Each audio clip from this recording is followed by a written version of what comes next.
So ayan mga katongs, at nailipat na nga po namin tong hose. Yan.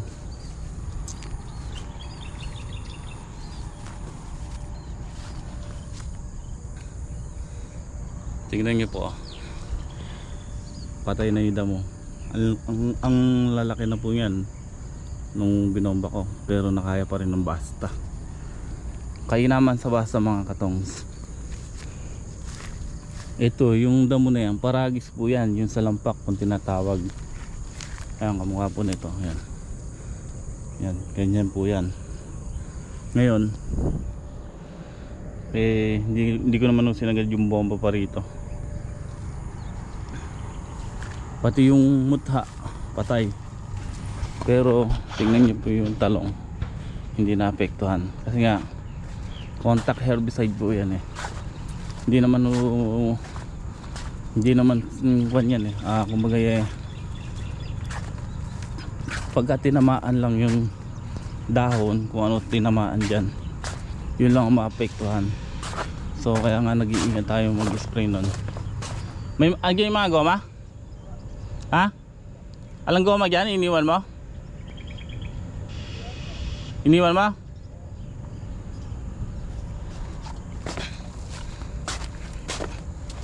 Ito na si iba to.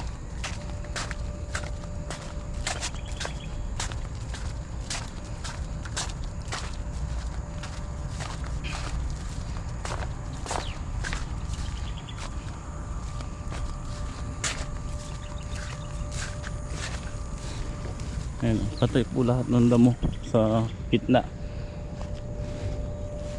Maganda mga po kasi yung basta, hindi ka mukha ng iba. Okay mga katong, sa tayan nga po magse-set na naman tayo ng robin. Ayan, dito sa sapa.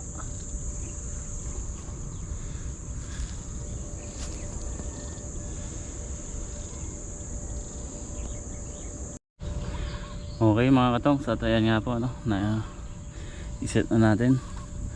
So papaanda rin na lang natin. May gasolina pa naman. So tubigan muna natin to para humigop.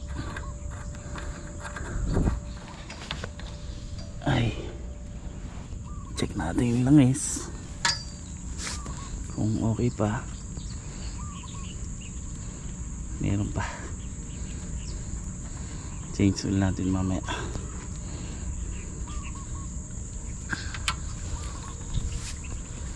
Siba to, ayan, sumalok ng tubig.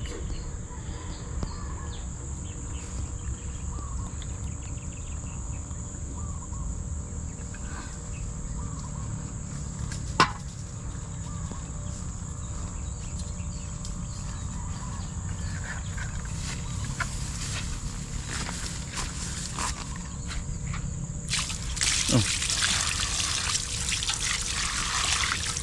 Ito na. Eh.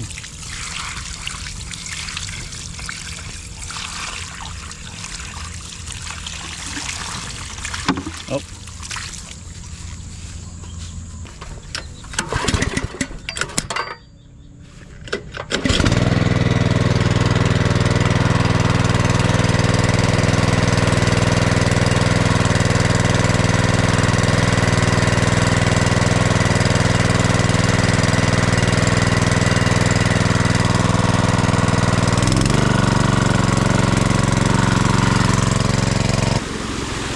Tumulo na nga po mga katong.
dito.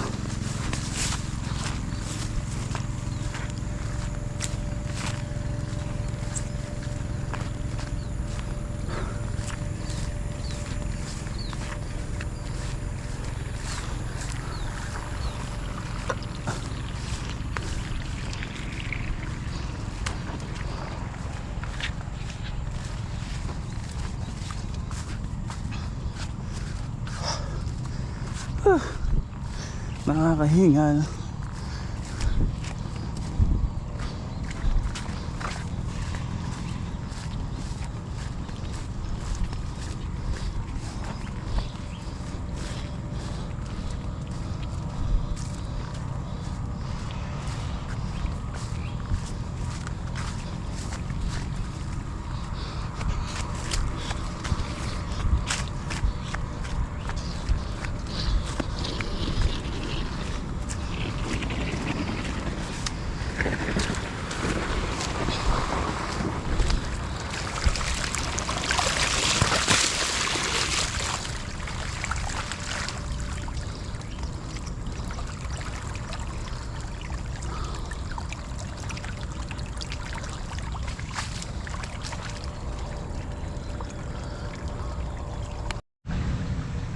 Yan po mga katong, inuna lang po namin itong gitna para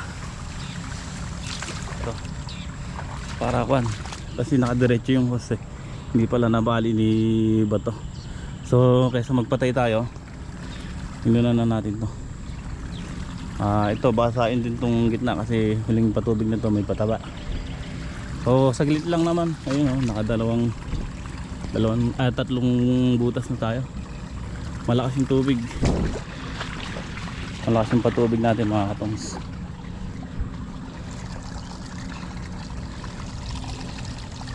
Kain bunga ng talong.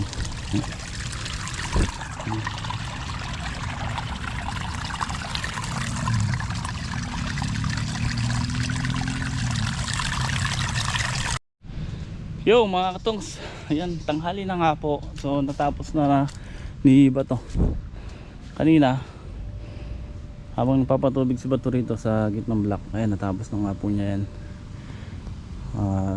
Nakalipat na kami dito habang nagpapatubig si bato. Nag-spray ang pandamo doon sa kabila sa yun, sa ginagayak natin pagtataniman ng palaya. Tapos ayan, nandito na nga tayo. Bali pinagtutulungan namin ni bato ito kasi malakas yung tubig. Sinasabayan ko ng pataba mga katong sa budbod. Patay na yung damo yan. Ayan. Patay na yung damo mga katong sa gandang pagka-spray natin.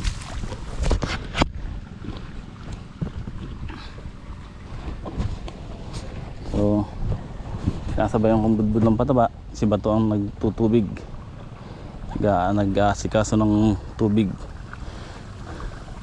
Mayayari namin ito maghapon.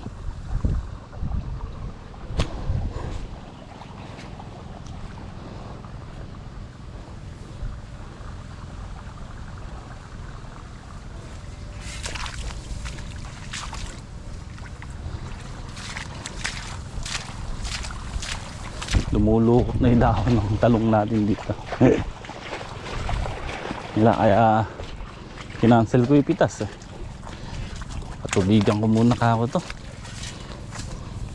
Baka hindi na umabot bukas.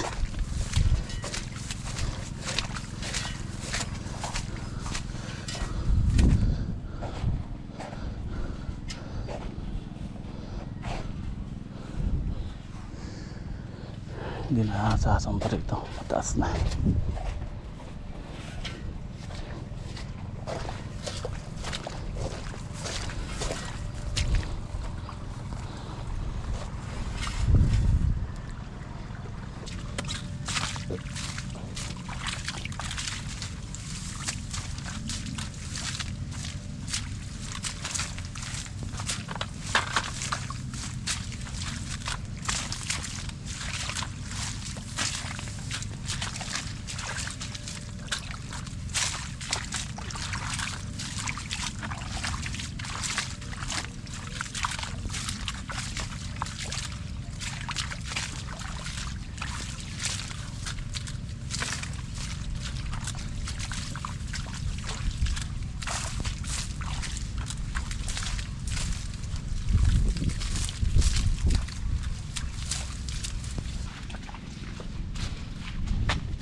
Yung mga katong sa ito, malanganin pa ata tayo pinatubigan kasi natin yung ano, yung ito, yung gitna. So pero nandito naman na kami, yan. Tapos hanggang doon na lang sa may, ito yung may iksi na yung tapat-tapat. So 1, 2, 3, 4, 5, 6 pa. Pero may iksi na lang yan. Ay, alas 4 na eh. Ito yung ano, ito yung nilinis nila Greg at nila Ricky. Tapos binombahan ko na rin ng pangdamo yan ng basta.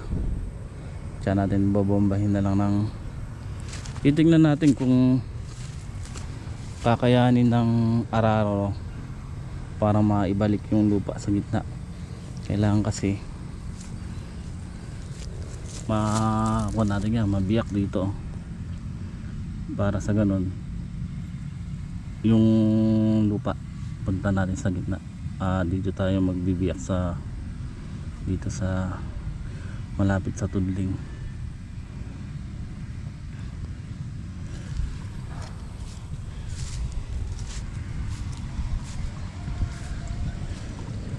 Yun o.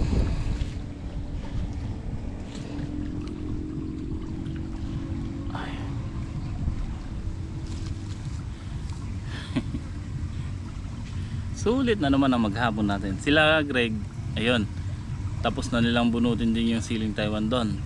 Tapos isprayan ko rin ng pandamo yun. Ngayon ang ginagawa nila Greg, nagagrasscutter na dito sa sitaw naman. So okay na okay yung ano, yung plano natin. Hinugot natin si Greg sa construction at si Ricky. So ayan, nalinis nila yan. Tapos nalinis nila yung sa ceiling Taiwan. Ngayon ito, nililinis nila yung sa may sitaw. Kasi may nakuhang dalawang tao rin doon sa construction. Kaya yun, kaya pumwede nating hugutin sila Greg doon. Sabi, 1 linggo. So nagsimula sila dito Martes kasi buwan nun eh, Lunes silang dumating, bumalik galing sa umuwi sila noon nung Sabado. So Lunes silang bumalik, napagtrabaho sila dito Martes na. Hindi na hugot to. Ayan na din baging yan, lanta na yan. Kain bunga ng talong kaya lang mababa na yung talong mga katongs.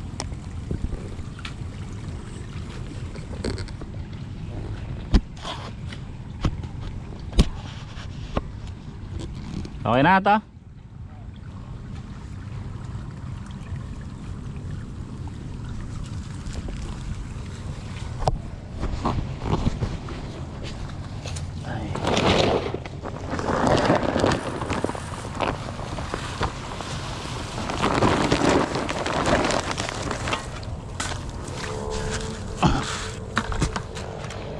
So ang dating gawi, nagbubudbud tayo ng pataba.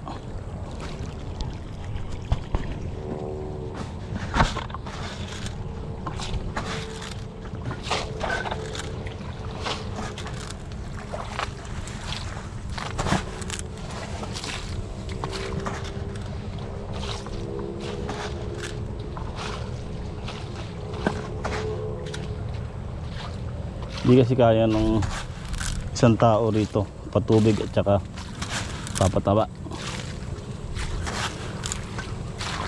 Hindi kasi kwan yung lupa ginagamitan pa natin ng hose minsan pagka may mataas na area.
Ayan, tamang-tama lang yung pagkabasa natin dito sa talong kasi pipitas bukas. So, ilan na lang? Isa, dalawa, tatlong butas na lang. Tapos na? Natapos yung punutin? Ha? Sige. Natapos ka sa tiren? Ha? Tama lang buwan. Sisigang mo yung ula? Oo, ano pinapagyan? Malayo.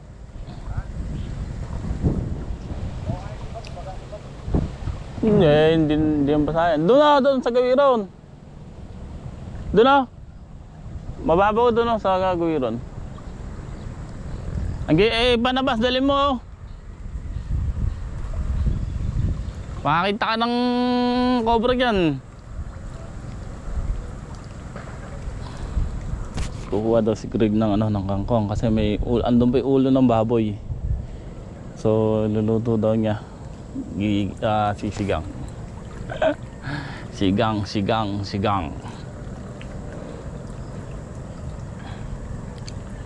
Ayos mga katongs.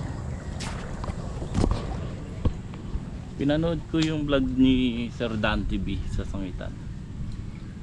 Maganda pa presyo ng sili. So ayan, pipitas din tayo bukas. Bukas ay araw ng linggo, kaya pitas tayo bukas sa Lunes ang biyahe. So maganda pa ang presyo. 1,111 pa ang bentahan sa Sangitan. So maka 40 bundle sana ulit tayo. Maganda yun. Dati kasi ang na-harvest natin sili 39 and a half. So ang presyo dati 1,000 pa rin isang bundle. 39 bundle tayo, tapos yung talong 17 at yung ampalaya 7. Okay mga katongs, at ayan, ginabi pa nga tayo. Alas 6 na oh.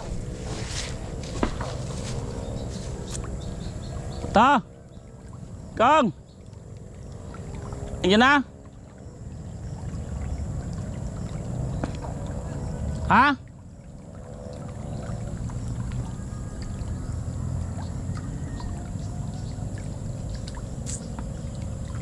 Ayan na?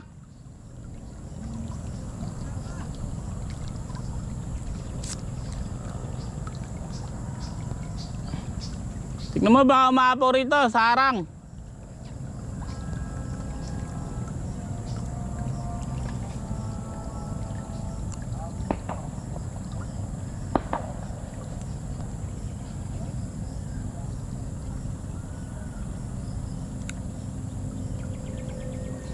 So yung isa nito okay naman na to eh.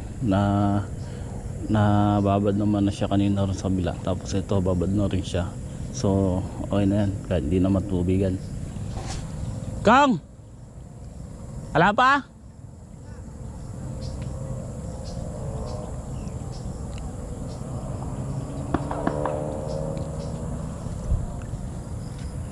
Ang importante mga katong nadilig natin lahat to. Yung sa harap okay na rin yon. Tapos dito sa gitna okay na. At saka itong sa dulo. Papalipas tayo ng mga 4 na araw, tsaka natin ulitin to. Siyempre may pataba pa yan, so dilig basa lang yan. Babasa tayo. Tapos yung sili patubigin na rin yan. So bukas pa kaya rin pumitas, tutubigan ko rin yun.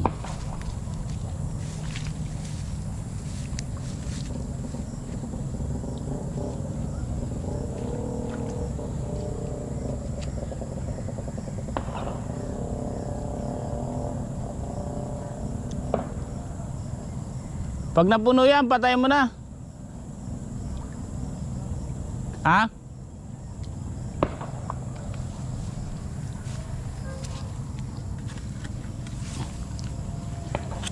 Patabaan na natin. Dito ko na ipapatabat.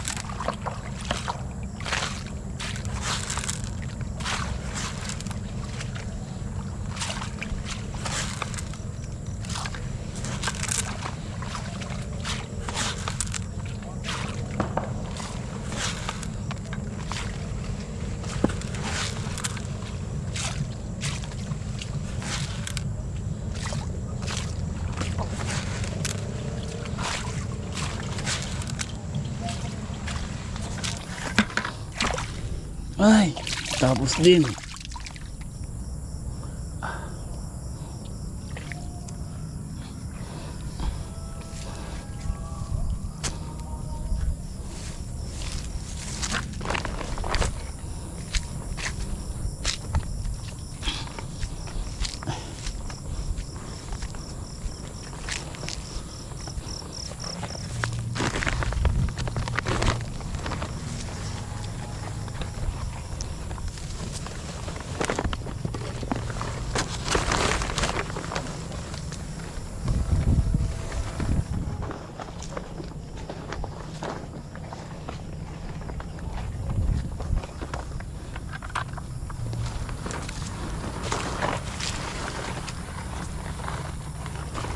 Sheesh.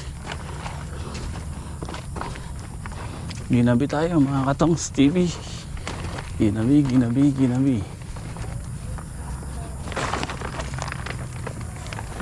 Ano rin siya ba to? Pinuha yung makina.